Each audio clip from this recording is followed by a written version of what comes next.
O que eu queria compartilhar um pouquinho com vocês aqui é uma matéria que eu não gosto muito, mas eu sou muito curioso. Então, se eu tenho um desejo de conhecer alguma coisa, eu vou estudar.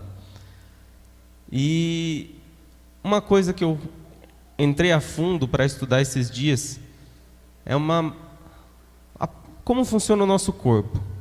O nosso corpo é um organismo vivo. Nós somos basicamente compostos de sistemas, né? Por exemplo, sistema cardiovascular, sistema respiratório, digestório, nervoso, sensorial, emocional e por aí vai. A gente tem um monte de sistema no nosso corpo. Até os ossos são sistemas. E sistemas, para que eles funcionem, eles precisam dos órgãos. Na verdade, o osso é um órgão. Por exemplo, o nosso sistema respiratório, o que ele precisa? Das cavidades nasais, da boca, da faringe, laringe, traqueia e pulmão. Isso compõe o sistema respiratório do corpo. E ele tem que funcionar da maneira correta. E órgãos são compostos de tecidos. Vários tecidos, uma camada em cima da outra, compõem um órgão. E esses tecidos, eles são compostos por células. As células são as menores partes do nosso corpo. Ela é microscópica, a gente não consegue enxergar uma célula por nada. Ela é muito pequenininha, muito microscópica. E vai se juntando uma na outra, uma na outra, uma na outra, e formam um tecido. E um tecido com outro forma um órgão. Vários órgãos compõem sistemas do corpo. E tudo isso compõe um organismo vivo. Nosso corpo contém, só para vocês terem uma ideia, mais de 40 trilhões de células. E dentro de cada célula tem um núcleo. Imagina uma célula microscópica que é impossível de ver. Você põe no microscópio, aumenta a resolução ao máximo e você consegue enxergar dentro dela um núcleo. Dentro desse núcleo abriga-se o DNA. Sabe o que é o DNA? DNA é um ácido que guarda quem nós somos, os nossos genes, aquilo que nós herdamos dos nossos pais, os nossos cromossomos. Eles estão todos guardados dentro de todas as células do nosso corpo. Todas as células do nosso corpo têm um pedacinho do que a gente é. O que formou a gente, o que nos formou, tem um pedacinho em cada célula. E o DNA, ele controla as funções das células. As células, elas têm funções específicas no nosso corpo. Por exemplo, a célula que trabalha com o sistema respiratório, ela não trabalha com o sistema digestivo. Ela é do sistema respiratório, ela tem as funções dela. Mas todas elas têm o DNA. E o DNA controla essas funções das células e controlam também o tempo delas se dividirem, né, que as células precisam se multiplicar, o tempo delas nascerem, se dividir, né, elas nascem a partir de uma divisão, a função e o tempo dela morrer. O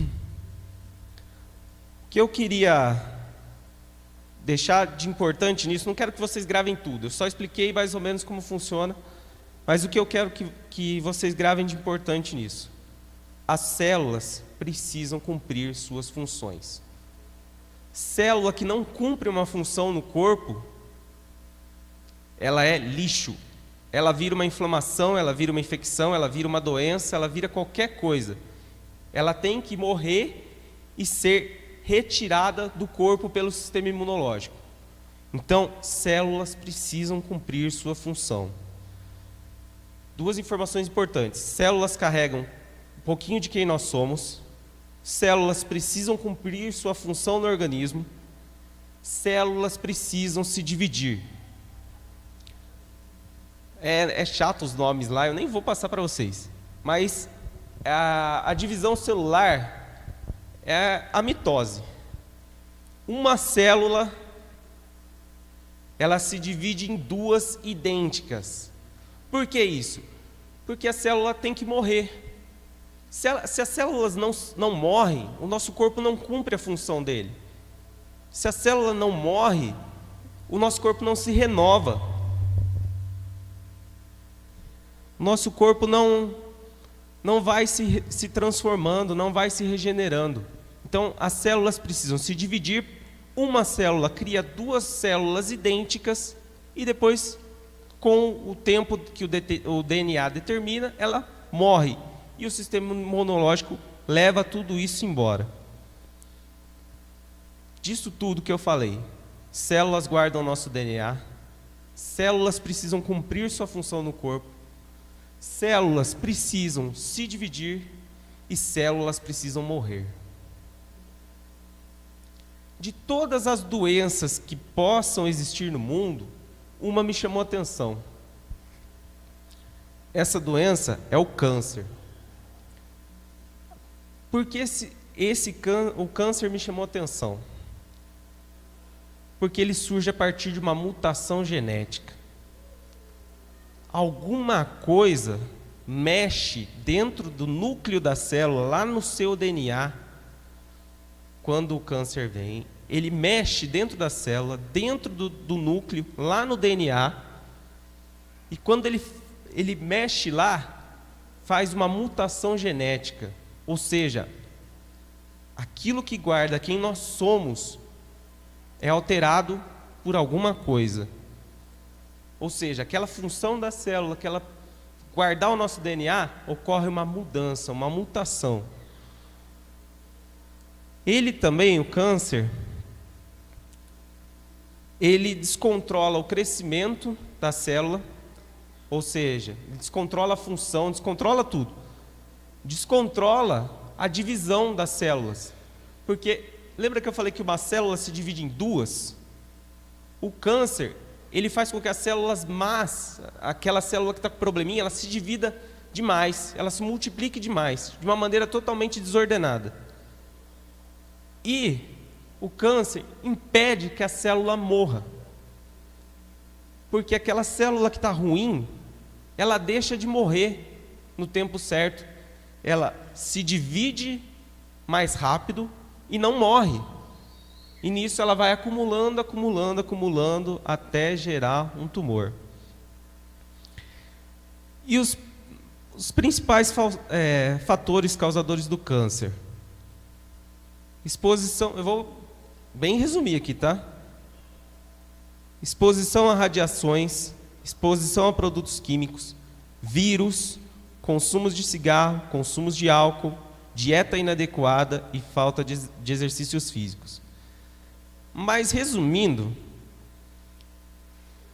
você pode ter câncer sem ingerir nenhum tipo de alimento, mas só de se expor a algo ruim, se expor a uma radiação, a produtos químicos, pode gerar. Ou você pode também ingerindo álcool, ingerindo alimentos prejudiciais à saúde, consumindo cigarro. Ou você pode ter câncer passivamente, se você não fizer nada, não cuidar da sua saúde como com exercícios físicos. Isso pode gerar um câncer. E aí é onde eu queria chegar. Às vezes não. Eu olhei para tudo isso e falei, isso me parece muito um câncer espiritual. Às vezes. Por quê? Porque uma pessoa com o que eu chamei de câncer espiritual, ela tem uma mudança na genética, lá no DNA, lá onde a pessoa foi formada, onde contém todas as informações da pessoa, altura, peso, cor do cabelo, cor do olho, cor da pele. Vamos abrir a Bíblia lá em Gênesis 1, 26.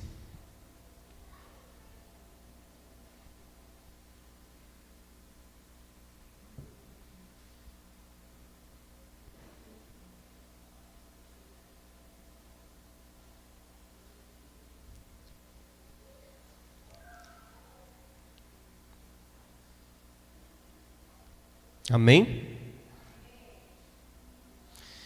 E disse Deus: façamos o homem à nossa imagem e semelhança, conforme nossa semelhança. Domine ele sobre os peixes do mar, sobre as aves dos céus, sobre os grandes animais de toda a terra, sobre todos os pequenos animais que se movem rente ao chão. Criou Deus o homem à sua imagem, a imagem de Deus o criou. Homem e mulher os criou. Irmãos, nós originalmente somos semelhança de Deus. E quando esse câncer espiritual, que eu vou explicar para vocês daqui a pouco o que faz isso chegar até nós, entra nas nossas vidas, ele mexe com quem nós somos. Ele mexe lá na nossa raiz. Nós fomos formados por Deus, à imagem e semelhança dele. Deus, olha a dimensão de Deus, olha como é Deus, quais são as características de Deus. Nós somos a imagem e semelhança dele. Mas quando nós deixamos o câncer espiritual entrar na nossa vida, isso mexe com a gente e a gente perde aquela semelhança com Deus. Assim como ele faz com as células, ele faz uma mutação genética lá dentro, faz uma mudança dentro da gente, que a gente deixa de se parecer com Deus, e nós começamos a agir por conta própria. A gente até canta, né? Meu DNA tem o código do Filho de Deus. A gente está cantando que o nosso DNA, que é aquilo que eu expliquei para vocês, que controla tudo, todas as informações do nosso corpo, do Filho de Deus, ou de Deus, né? Só que acontece alguma coisa que nós não conseguimos nos parecer com Deus. Outra característica do câncer espiritual é que ele não deixa a gente cumprir nossas funções. As células do nosso corpo, elas têm funções básicas de estruturar o nosso corpo, levar nutrientes dos alimentos, converter os nutrientes em energia, e aí as células vão executar as funções específicas: digestão, respiração, trocar carbono, tirar impureza, e por aí vai. Quando um câncer espiritual nos ataca, a gente perde a função como cristão. Agora eu vou ler bastante texto bíblico, mas vocês vão só acompanhando, depois se vocês quiserem, eu passo para vocês. Mateus 28, 19, fala a nossa função como cristão. Uma mensagem de Cristo para todos os discípulos, apóstolos, que somos nós. Portanto, vão e façam discípulos de todas as nações, batizando-os em nome do Pai, do Filho e do Espírito Santo. Muitas vezes a gente não tem cumprido essa função, talvez porque um câncer espiritual nos atacou e a gente perdeu a nossa função como cristão. Função como família e como seres da sociedade, a Bíblia fala também, lá em Efésios 5 e 6, mulheres, sujeitem-se aos seus maridos, maridos, amem suas esposas, filhos, sejam obedientes a vossos pais. Pais, não provoqueis a ira dos teus filhos. Servos, obedecei a vossos senhores, fazendo as coisas como se fossem para Deus e não para eles. Senhor, fazei a mesma coisa com seus servos, deixando de ameaçá-los e não fazer acepção de pessoas. Muitas vezes a gente perde as nossas funções. A gente está cumprindo as funções erradas, ou nem está cumprindo. Todo mundo aqui tem uma função. Ou você é pai, ou você é mãe, ou você é mulher, ou você é filho. Todo mundo aqui é filho. Tem uma função que a gente consegue encontrar na Bíblia nas nossas funções, mas a gente está atacado e não consegue cumprir aquilo. Função como membro do corpo de Cristo. Em 1 Coríntios 12, 27 e 28 fala: ora, vocês são o corpo de Cristo, e cada um de vocês, individualmente, é membro desse corpo. Assim, na igreja, Deus estabeleceu primeiramente apóstolos, em segundo lugar profetas, em terceiro lugar mestres, depois os que realizam milagres, os que têm dom de curar, os que têm dom de prestar ajuda, e os que têm dom de administração, e os que falam em línguas. Na igreja, nós temos funções. Como membros, nós temos funções, nós temos que cumprir alguma coisa. Se a gente pegar Coríntios 12 ali, fala todas as funções. O pé não pode querer ser mão, a mão não pode querer ser pé, né? A gente tem as nossas funções, que talvez a gente tenha deixado de cumprir, que talvez a gente possa ter sido atingido por um câncer espiritual. Função como pessoa, como indivíduo. Hebreus 12, 14. Esforcem-se para viver em paz com todos e para serem santos. Sem santidade ninguém verá o Senhor. É difícil, hein? Cumprir essa função aqui. Eu achei um versículo só. Deve ter milhares na Bíblia do que como a gente tem que ser como pessoa aqui nessa terra. Um só que eu peguei. Muito difícil. Mas por que tão difícil? Que talvez alguma coisa mexeu lá dentro de nós, mudou quem nós éramos originalmente e agora não estamos cumprindo as funções certas que nós temos que cumprir. E aí a gente começa a se dividir desordenadamente. É a sequência da doença espiritual que eu estou tentando trazer, porque eu também me enquadro nisso muitas vezes. A palavra vem para mim primeiro. Eu estou falando comigo. Eu quero sair daqui mudado essa noite. Eu quero voltar ao meu estado original, quem eu sou, como Deus me fez, a imagem e semelhança dele. É lógico que eu não vou conseguir ser perfeito, mas pelo menos o mais próximo possível. E eliminar isso que trouxe isso para mim no momento, ou para nós. Quando a gente começa a se dividir de maneira errada, desordenada. Como eu disse, uma célula do nosso corpo, ela tem que se dividir em duas idênticas, para que o corpo se renove, para que as energias sejam restauradas, para que tudo ocorra bem no nosso organismo. Uma daquelas células pequenininhas, minúsculas, fazendo uma função errada no corpo, é um desastre. É uma doença, é alguma coisa que desencadeia, você passa mal, mexe com a tua estrutura, está mexendo dentro de você. E muitas vezes, além da gente não dividir coisas boas para as pessoas que estão do lado, a gente ainda passa a dividir coisas ruins. Além de não trazer frutos, a gente passa ainda a dividir mais ainda coisas ruins. Fica naquele espírito de comiseração. Sabe, quando a gente está negativo, aqueles dias que a gente fica negativo, em vez de a gente chega, parece que traz energia negativa para as pessoas. Está se dividindo de maneira errada. Está levando coisas erradas. Ao invés de levar coisas boas, que é as nossas funções, a gente ainda está passando coisa errada. Se ainda parasse e falar, não estou passando coisa boa, mas também não estou passando nada. Mas não, a gente passa coisas erradas, coisas ruins. Passa energia negativa para as pessoas que estão do lado. Vai contaminando, vai passando. Sintoma de um... Aliás, sintoma não. É o processo de um câncer espiritual. E o último processo, que é parecido com o físico, é que as células no câncer físico se recusam a morrer. E no espiritual, as coisas também se recusam a morrer. Quanto mais coisas ruins a gente vai juntando dentro da gente, quanto mais a gente vai mudando quem nós somos originalmente, fazendo as funções erradas, se dividindo de maneira errada, mais coisas a gente vai acumulando, mais difícil é de morrer isso, de matar isso.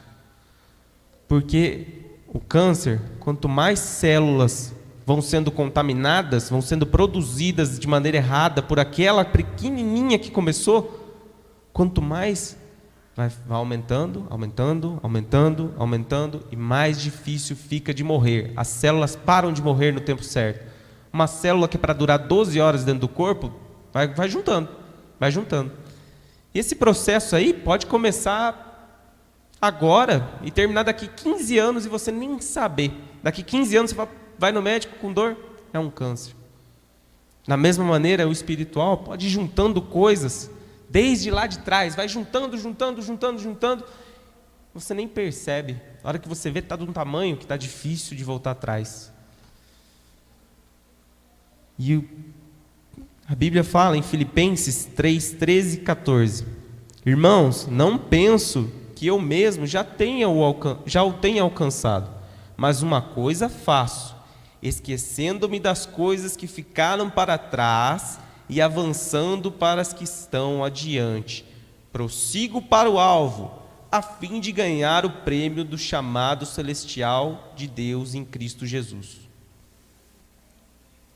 A gente não deixa o nosso erro morrer, não deixa as coisas para trás, como Paulo fala, e não consegue prosseguir. A vida não vai, fica andando para trás. A gente fica cometendo os mesmos erros que a gente cometia quando não conhecia Cristo, às vezes. Volta aos mesmos erros, volta a erros que você já tinha até parado de cometer, mas por conta que fomos cometendo erros, aquilo vai se acumulando, daqui a pouco você está cometendo erros que são bobos, aqueles lá atrás que você tinha até deixado de cometer, porque juntou demais, porque as células não estão morrendo desse câncer espiritual.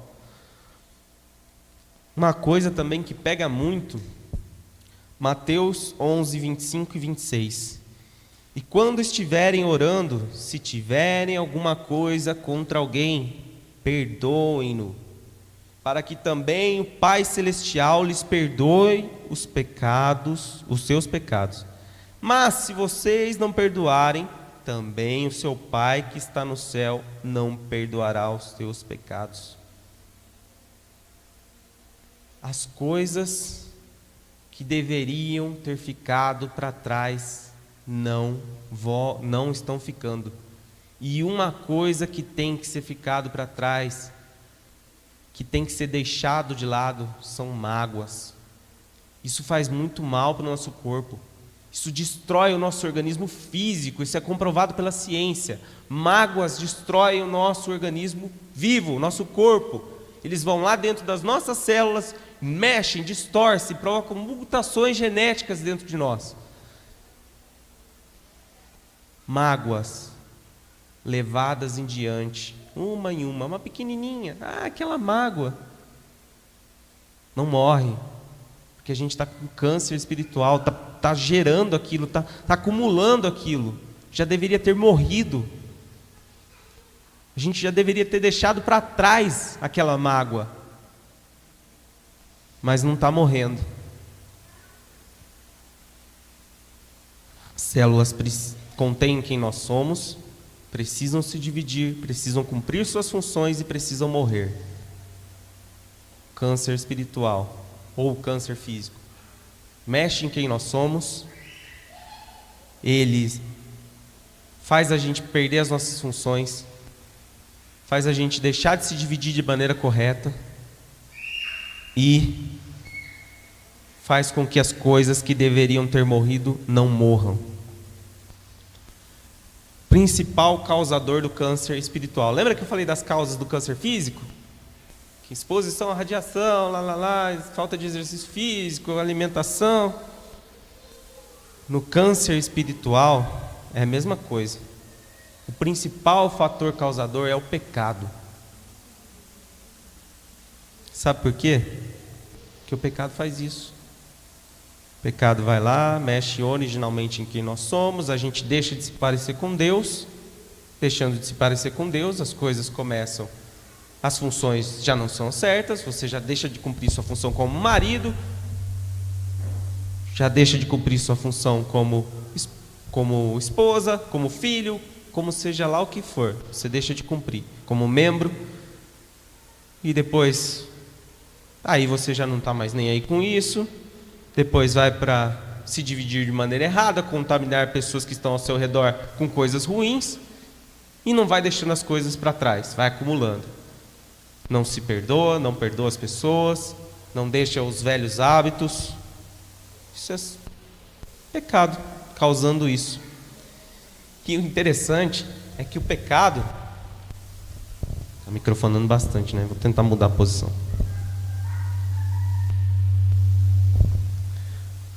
Obrigado. Assim como no câncer físico, pecado, ele não precisa só você se alimentar dele. Se alimentar dele é a forma que você mais vai criando esse câncer espiritual. E a forma de alimentação nossa é pelos olhos, pelos ouvidos, é aquilo que a gente põe dentro da nossa alma. Quando a gente deixa o pecado entrar dentro da nossa alma, a gente cobiça aquilo com os olhos, vai acumulando aquilo com o que a gente ouve, a gente vai deixando o pecado entrar. Mas assim como no câncer físico, às vezes você não precisa se alimentar só para pegar o pecado. Se expor ao pecado.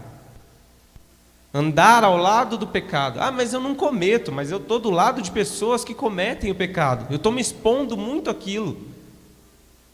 Por exemplo, os jovens. Ah, não, mas eu não uso drogas. Mas começa a andar com quem usa droga para você ver onde você vai.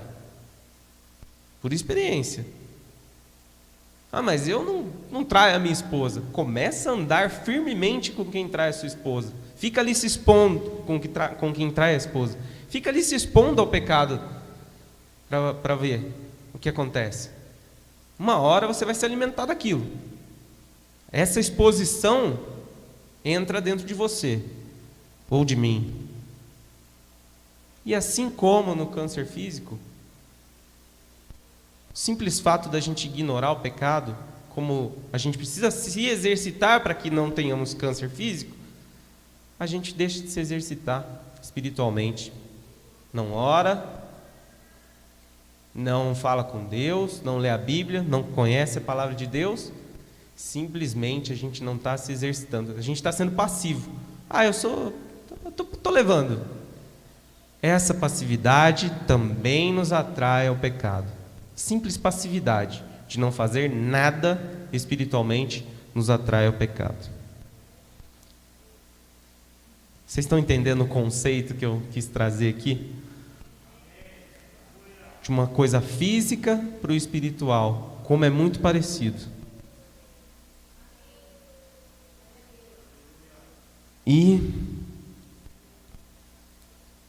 Mas existe cura. Eu já estou acabando, tá, irmãos? Existe cura para o câncer físico e existe cura para o câncer espiritual.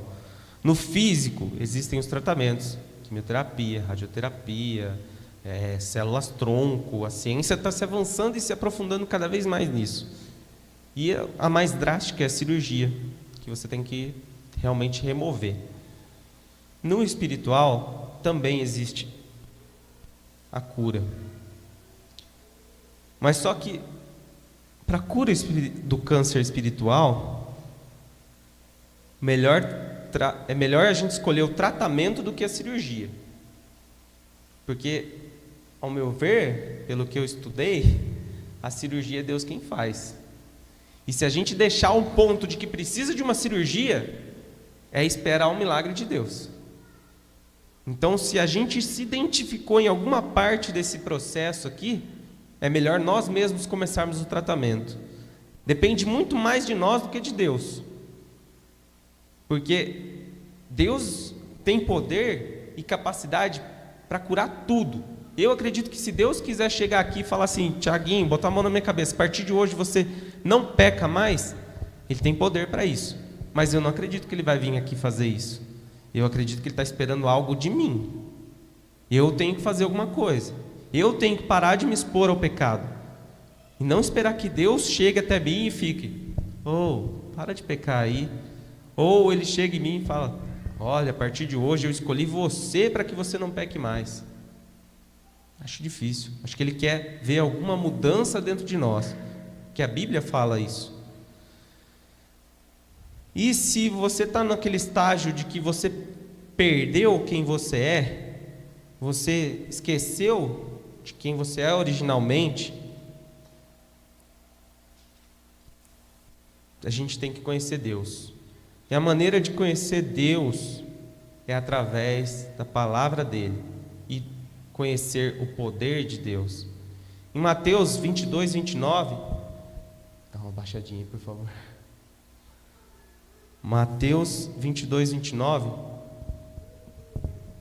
Jesus, porém, respondendo, disse-lhes: errais, não conhecendo as Escrituras, nem o poder de Deus. A Bíblia é o manual do ser humano. Rafa, dá só uma baixadinha, não precisa mexer em regulagem, não. A Bíblia é o manual do ser humano e palavra de Deus. Nós temos que conhecer isso. Para conhecer Deus, nós temos que conhecer a palavra dele. Nós temos que conhecer qual é a conduta que ele quer de nós, o que ele espera de nós. E é muito melhor conhecer a palavra de Deus do que esperar Deus mudar a gente. É aquilo que eu falei para vocês, que é melhor conhecer a palavra de Deus do que esperar ser mudado por Deus. Tem um sujeitinho no modo bom, houve um sujeito chamado Saulo de Tarso. Ele era tá acabando a bateria, por isso. Deixa eu pegar o outro aqui, Rafa.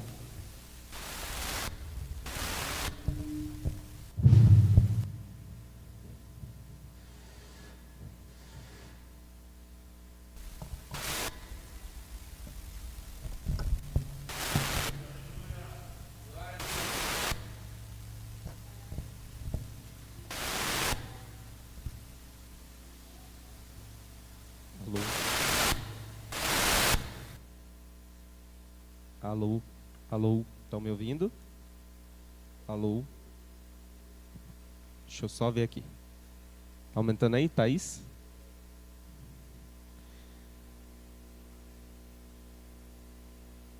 A Bíblia é o manual do ser humano. Precisamos conhecer para não errar. O sujeito chamado Saulo de Tarso, na verdade, o versículo que eu li aqui, ele fala, né?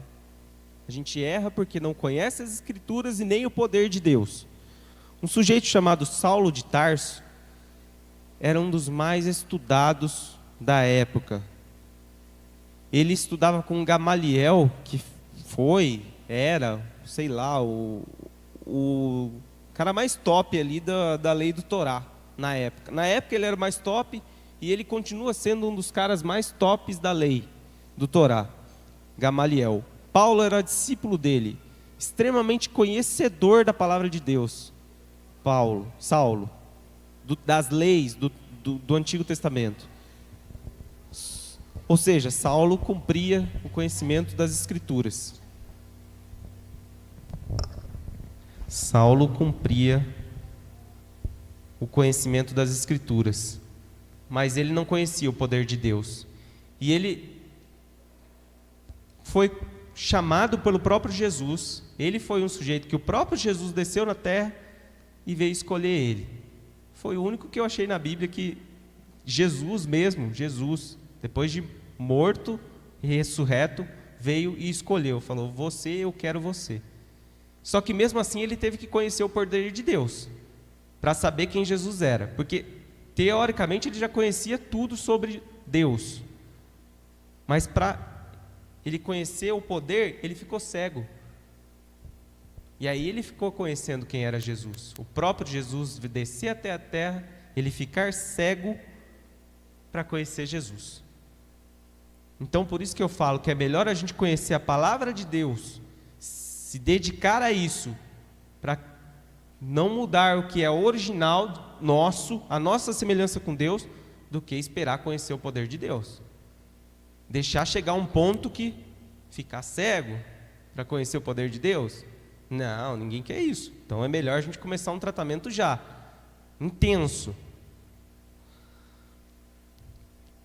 E uma maneira também, na verdade, o próprio Jesus, né, é a porta para a gente conhecer mais dele. Porque hoje ele está muito mais fácil de se conhecer com relacionamento.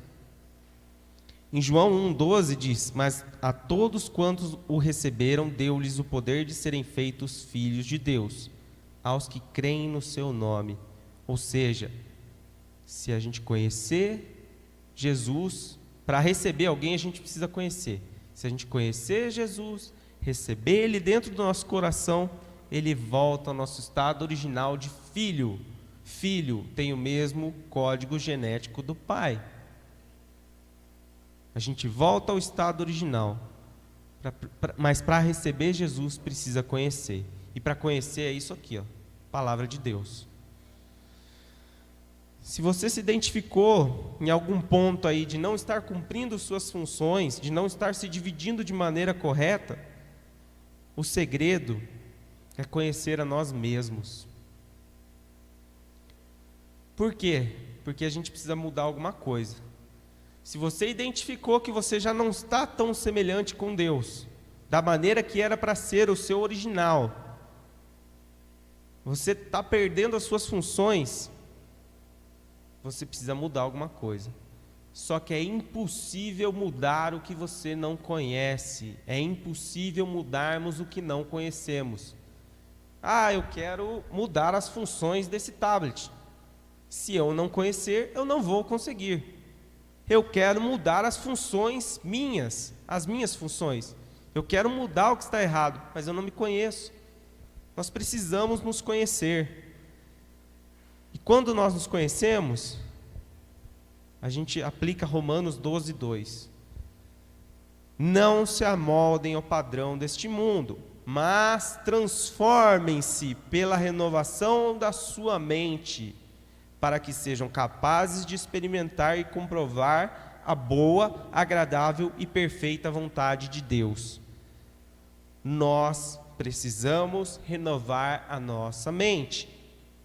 E para renovar a mente, nós precisamos conhecer a nossa mente. Conhecer quem está aqui dentro. Conhecer a nossa personalidade, saber aonde estamos errando, reconhecer o que estamos errando. Deixa eu te dar uma dica. A ciência comprova que 50% da nossa personalidade, desse sujeitinho que sou eu, dessa pessoa que é você, vem da sua genética. Mas não é uma sina que você tem que cumprir. Então agora eu tenho provas. A ciência fala que 50% vem da minha genética. Vem dos meus pais. Então eu sou ruim assim porque meu pai era ruim, porque meu avô era ruim. Não pode pensar assim. E eu vou crescer assim, morrer assim e vou ser um crente Gabriela. Nasci assim, vou crescer assim, vou morrer assim. Igual a música lá, né? 50% de quem você é veio no seu organismo. Veio com você. Só que a própria ciência nos prova que existem 4 maneiras que mudam, 4 coisas que mudam a personalidade da gente. 4 coisas. Primeira coisa que muda a nossa personalidade: a alimentação. Eu só coloquei 3 aqui, vou esquecer a 4, mas eu trago uma outra hora. A alimentação muda a nossa personalidade. Olha que coisa engraçada. Até a nossa alimentação muda a nossa personalidade. Se você comer coisas inflamatórias, mexe com o seu intestino traz informações para o seu cérebro inflamatórias, e aquilo vai trazendo tanta coisa inflamatória que vai mexendo na sua personalidade, vai mexendo em quem você é. Então você precisa se conhecer. Nós precisamos nos conhecer. Quanto mais a gente nos conhece, a gente consegue dominar a nossa mente, transformar a nossa mente.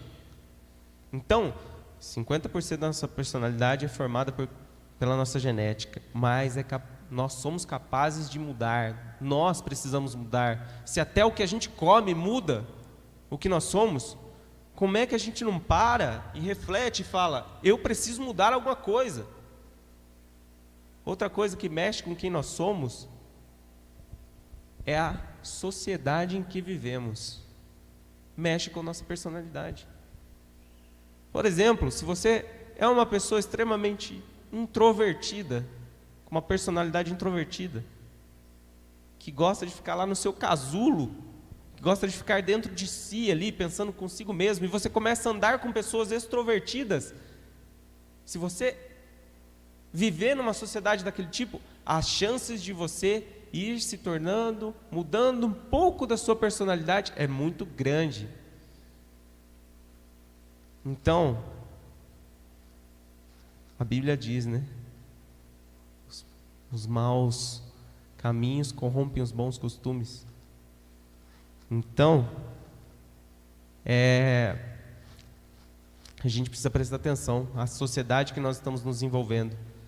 Conhecer a nossa personalidade e mudar para o bem. Mas lembrando que a sociedade pode também ajudar a mudar para o mal. E outra coisa que mexe com a nossa personalidade são os nossos objetivos. Você colocar um objetivo na sua vida pode mudar a sua personalidade. Pode ser que a sua genética, dentro de você veio com uma personalidade muito preguiçosa, ou que fica procrastinando coisas. Procrastinar é deixar aquilo que você devia fazer hoje para fazer amanhã. Isso tem pessoas, nós praticamente todos, temos esse negócio de deixar tudo para depois. Deixar para depois. Isso vem na nossa genética. Mas a gente consegue mudar isso.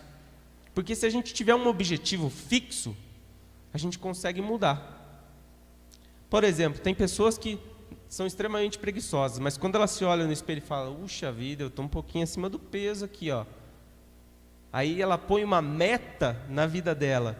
Eu vou para a academia, vou ficar com um corpo igual ao do Rafa. A pessoa consegue. Mudou o estado da personalidade dela, mudou quem ela era. Mudou. A pessoa pode mudar, é possível, a ciência prova isso. Se você tiver um objetivo concreto e se dedicar àquilo, você muda uma personalidade. Você muda algo que é ruim dentro de você. Nosso objetivo é ir para o céu. Então se a gente colocar isso fixo, algumas coisas das nossas vidas a gente pode mudar. Eu vou dar um exemplo meu para vocês. Vou me abrir aqui com vocês. Às vezes vocês olham para a gente e não veem os seres humanos que nós somos, com a genética, com a personalidade, com as fraquezas, né? Olha o pastor aqui em cima, e o pastor não pode errar, não tem o direito de errar.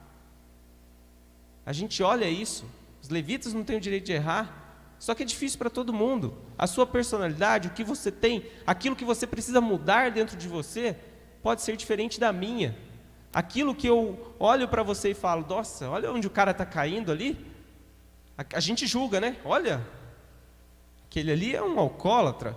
Mas a gente, talvez não seja a sua fraqueza, mas onde é a sua fraqueza? Onde é aquilo que você erra? Onde? Eu vou dar um exemplo meu. Eu vivi uma vida meio torta, eu já contei meu testemunho aqui para vocês, e conheci o álcool. O álcool é uma coisa que eu tenho que me controlar. Porque se eu chegar perto, me dá vontade. Eu quero aquilo. Talvez seja uma coisa da minha genética. Talvez seja, pode ser. Meu pai era alcoólatra. Foi alcoólatra. Talvez isso veio dentro de mim. Talvez não seja difícil para você se controlar nisso. Mas para mim é. Eu tenho que me controlar, tenho que me policiar. É um erro, é uma falha minha. Só que eu tenho um objetivo. Eu quero ir para o céu. E quando eu leio lá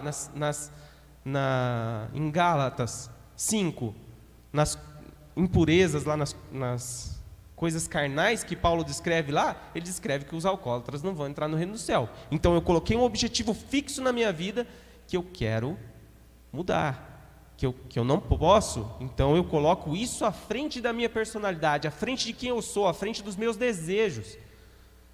É isso que eu queria passar para vocês. A gente tem capacidade de mudar se a gente tiver um objetivo fixo. Eu quero ir para o céu. Eu preciso mudar isso. Não importa o que está me fazendo, se dentro de mim está clamando por aquilo, tem a necessidade, olha, se controla, você tem um objetivo fixo, se abstém daquilo. É difícil. E às vezes você pode falar, mas eu não tenho nada disso, eu não sou um feiticeiro, como Paulo fala lá em Gálatas 5, eu não sou um alcoólatra, eu não sou um homicida, mas na mesma linha tem glutonaria. Quem aqui de vez em quando come um pouquinho a mais do que deve? Eu sou um deles, estou me abrindo aqui para vocês. Você olha e fala, estou até estufado de tanto que eu comi. É pecado, e está na mesma linha. Está na mesma linha de feiticeiro, de homicida, tá ali. A gente tem a facilidade de julgar os erros dos outros, mas quando a gente olha para nós mesmos, nós não conseguimos identificar os nossos erros, aquilo que está fazendo a gente cair. E se a gente não conhece o que está errado, não é possível mudar. Impossível mudar o que se não conhece. Amém? E o último ponto aqui, que eu já falei demais, meu Deus, eu achei que não ia durar nem 15 minutos. Se você se encaixou no último ponto, onde as coisas não estão morrendo dentro de você, confessar os nossos pecados, nos perdoarmos e perdoar os outros. Nós temos um problema, fomos atingidos na nossa genética, lá no nosso íntimo. Nós perdemos a semelhança com Deus, estamos fazendo funções erradas, estamos perdidos nas nossas funções, estamos nos dividindo de maneira errada. As coisas não estão morrendo no tempo certo, as mágoas estão lá, os erros passados estão lá, mas nós já aprendemos que se a gente conhecer a palavra de Deus, conhecer o poder de Deus, a gente consegue mudar o primeiro defeito nosso lá, do câncer espiritual. Se a gente conhece a nós mesmos, nós conseguimos mudar, entender as nossas funções, entender o que está errado e mudar. E se nós confessarmos, a partir do momento que a gente aprendeu o nosso erro, para mudar ele, se a gente confessar ele, aí fica mais fácil. 1 João 1:8-9. Se afirmarmos que estamos sem pecado, enganamos a nós mesmos, e a verdade não está em nós. Se confessarmos os nossos pecados, Ele é fiel e justo para perdoar os nossos pecados e nos purificar de toda injustiça. Amém? Se você confessa um pecado, significa que você reconheceu que está errado. Você achou o seu erro e reconheceu e confessa diante de Deus. Se é um pecado contra Deus, confessa diante de Deus. Se é um pecado contra uma pessoa, confessa para ela. Irmãos, é mais fácil a gente se humilhar, porque para ter perdão precisa humilhação, precisa se humilhar. Para você chegar diante você cometeu um erro contra a sua esposa, para você chegar diante dela e ter o perdão dela, você precisa se humilhar, você precisa chegar e falar, olha, eu errei nisso, eu pequei nisso, eu falhei nisso. Você precisa confessar. Mas você chegar dela e falar, me perdoa, ela vai falar do quê? Não, me perdoe. Você acha que ela vai perdoar? Então tem que ter confissão. Se é um pecado contra Deus, no seu íntimo, confessar com Deus. Se é um pecado contra alguém, confesse com ela. É necessário, é preciso se humilhar. E pior do que se humilhar é viver sem perdão. É não deixar as coisas morrer. É deixar aquilo ir se acumulando. Isso é ruim. Eu já falei, mágoas são causadoras de doenças físicas. É comprovado pela ciência. Nós precisamos tirar as mágoas. E perdão é quando a gente chega numa pessoa que fez mal pra gente, por exemplo, o Alex me fez mal, fez muito mal, estou com mágoa dele. Aí eu resolvo perdoar o Alex. Eu vou lembrar para o resto da vida o que o Alex fez, porque eu não tenho o poder de Deus de jogar no mar do esquecimento. O meu cérebro vai manter aquilo para o resto da vida. Mas o perdão é quando você não sente dor. É eu conseguir olhar para o Alex e não sentir dor por aquilo que ele fez. Isso é perdão. Você vai lembrar. Ah, mas eu lembro. Ó. Olha o que fez comigo, olha o que o Alex fez comigo. Eu lembro até hoje. Ele não fez nada para mim, tá? É só um exemplo. Eu lembro até hoje. Tudo bem, você pode lembrar, mas aquilo não pode te trazer dor. Porque se o Alex te fez uma coisa me fez uma coisa mal, pode ser que ele nem saiba. Ele está vivendo a vida dele bem, e para quem está fazendo mal é para mim. Eu que estou com aquilo mal dentro de mim, eu que estou acumulando aquilo que era para ter morrido. Eu preciso perdoar. Nós precisamos perdoar. E sabe como que é perdoar? Perdoar, às vezes a pessoa que te magoou nem sabe que te magoou e você está guardando aquilo. Chega nela e fala assim: olha, eu estou com raiva de você. É difícil, não é não? Mas é melhor isso do que você ter algum problema lá na frente. Chega na pessoa: olha, eu estou com raiva de você. Estou com raiva de você porque você pisou no meu pé outro dia e não pediu desculpa. Estou com muita raiva, mas eu queria te perdoar. Você me perdoa? Ou seja, ela que te fez o mal, mas você está indo lá pedir perdão para ela. Isso é perdão. Irmãos, eu espero que o que Deus tinha para nós essa noite, vocês tenham entendido e compreendido assim como eu. No nosso corpo físico, nós temos as células que guardam quem nós somos, que precisam cumprir suas funções, se dividir e morrer. Há uma doença que impede tudo isso de acontecer certo, no meio físico. No mundo espiritual, nós precisamos entender quem nós somos, entender de onde viemos, cumprir nossas funções de maneira correta, nos dividir de maneira correta, nos multiplicar, trazer coisas boas às pessoas. E precisamos deixar as coisas morrer. Há uma doença espiritual enraizada pelo pecado que impede isso, mas tem cura. E a cura é: conhece o seu estado original, vai conhecer Deus. Para conhecer Deus é aqui na palavra. Vai conhecer você. Procura um psicólogo. Procura. Se você tem dificuldade de se conhecer, procura um psicólogo. Porque quando você está com problema no coração, você vai no cardiologista. Quando você está com problema no joelho, você vai no ortopedista.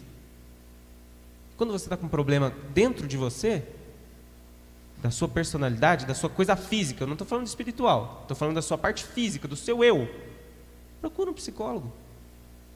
Vai conhecer você, vai se conhecer, vai entender como é você, o que a sua personalidade te trouxe, o que você pode mudar, o que você não pode. Na verdade, a ciência fala que tudo pode ser mudado.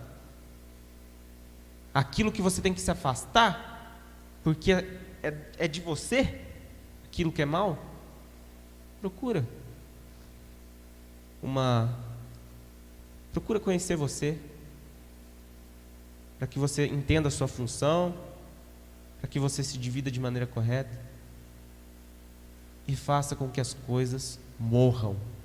O que tem que morrer, morre. O hábito velho morre, a mágoa morre, isso tem que passar. Amém? Desculpa tomar tanto tempo, eu achei que não ia durar nem 15 minutos. Mas acho que eu queria que Deus falasse. E eu falei coisas aqui que eu não tinha nem preparado. E eu acho que é isso que eu queria ouvir de Deus. Amém? Vamos nos colocar de pé, fazer uma oração.